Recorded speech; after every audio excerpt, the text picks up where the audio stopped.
Hello বন্ধুরা, তোমাদের জন্য একটা নতুন ভিডিও নিয়ে চলে এসেছি। তো এখন যেটা ট্রেন্ডিং টপিক চলছে এসআইআর।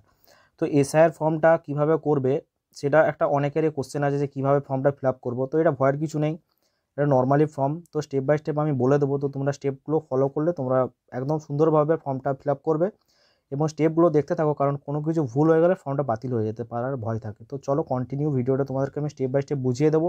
আর কোনো যদি কোয়ারিজ থাকে তোমাদের, তো তোমরা এটা কমেন্টে আমাকে জানাতে পারো, আমি তোমাদের সেগুলো সলিউশন করে দেবো। ওকে, তো চলো ভিডিওটা তোমাদেরকে আমি বলছি। তো প্রথম যে স্টেপটা যেটা আছে, তোমরা দেখতে পাচ্ছ এখানে জন্ম তারিখে তোমরা তার এখানে লিখে দিবে। দিয়ে আছে আধার নাম্বার, দেখতে পাচ্ছ এখানে দিয়ে আছে কি আধার নাম্বার। তো যার নামে ফর্মটা ফিল আপ হচ্ছে তার এখানে আধার নাম্বারটা তোমরা দিয়ে দেবে। দেখতে পাচ্ছ এই ছকটাতে আধার নাম্বারটা তোমরা পরপর লিখে দেবে। দিয়ে কি দিতে হবে, মোবাইল নাম্বার।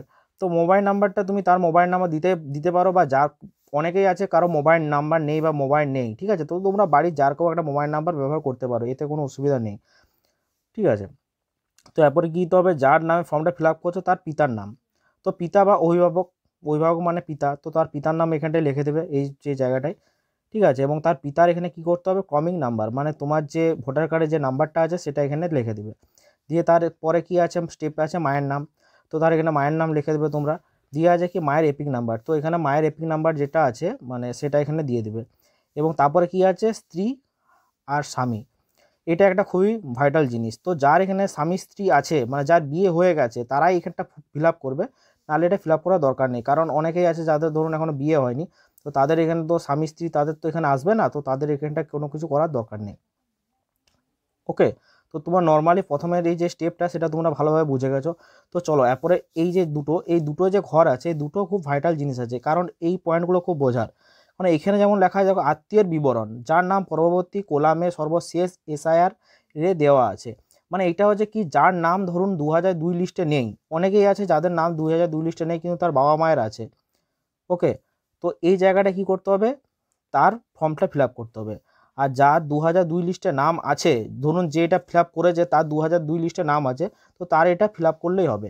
আর যার নাম নেই বাট তার বাবার আছে, তার এদিকটা ফিল আপ করতে হবে, বাবার আছে বা মায়ের আছে, তার এদিকটা ফিল আপ করতে হবে, ঠিক আছে। তো এটা নর্মালি সেম জিনিস দেখতে পাচ্ছ, দুটো জায়গা একদম সেমই আছে স্টেপ বাই স্টেপ। তো তোমরা জাস্ট এই জায়গাগুলো একটু দেখে তোমরা এটা ফিল আপ করলেই হবে। তো এখানে যেমন তার নাম, মানে যার লিস্টে নাম আছে, ঠিক আছে, তার নাম এখানে দেবে, তার এপিক নাম্বার দেবে, আত্মীয়ের নাম দেবে, ঠিক আছে, তার সম্পর্ক দেবে এবং জেলার নাম লিখবে, রাজ্যের নাম লিখবে, এখানে বিধান কেন্দ্রের নাম লিখবে।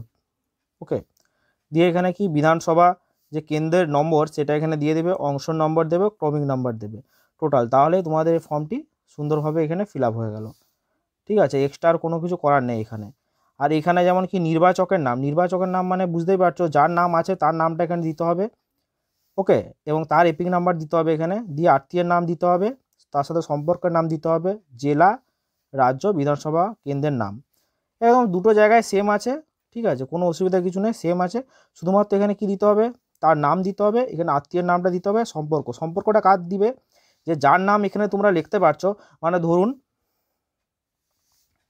ভালো করে বুঝে নাও, এই জায়গাটা হচ্ছে ধরুন যার নাম আছে আত্মীয়, ঠিক আছে, এখানে তার নামটা দিতে হবে এবং তার এপিক নাম্বার দিতে হবে এবং তার আত্মীয়র নাম দিতে হবে এবং তার সাথে এনার সম্পর্কটা কি, মানে সম্পর্কটা কার, তোমার, মানে এনার সাথে তোমার সম্পর্কটা কি, ঠিক আছে। তো তুমি এখানে তোমার সম্পর্কটা দেবে।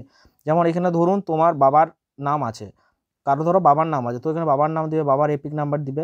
এখানে কি আত্মীয়ের নাম, মানে আত্মীয় মানে কি, মানে তোমার দাদু হতে পারে বা কাকাও হতে পারে, তার নাম দেবে। এবং সম্পর্কটা কি লিখতে হবে এখানে, তোমার বাবার সাথে তোমার সম্পর্ক কি, বুঝতে পারলেন, মানে সে তোমার পিতা, তো এখানে তার সম্পর্কটা দিতে হবে। তো এই জায়গাটা একটু ভাইটাল জিনিস আছে, বাকি সব জিনিসগুলো নর্মাল আছে। তো বুঝতে পেরে গেছো তোমরা। তো কোনো যদি কোয়ারিজ থাকে তোমরা নিশ্চয়ই জানিও আমাকে। ওকে, তো ভিডিওটা এখানে শেষ করলাম। যদি ভালো লেগে থাকে তো লাইক শেয়ার সাবস্ক্রাইব করে দিও। আর কিভাবে তোমরা এই যে দেখুন অংশের নাম্বার, ক্রমিক সংখ্যা, এগুলো কীভাবে বার করবে, ঠিক আছে, এগুলো যদি না জেনে থাকো তো ভোটার লিস্টটা কীভাবে বার করবে সেটা আমি তোমাদেরকে বলে দেবো। ওকে, তো যদি জানতে ইচ্ছে হয় তো আমাকে বলবে, আমি বলে দেবো স্টেপ বাই স্টেপ করে। ওকে।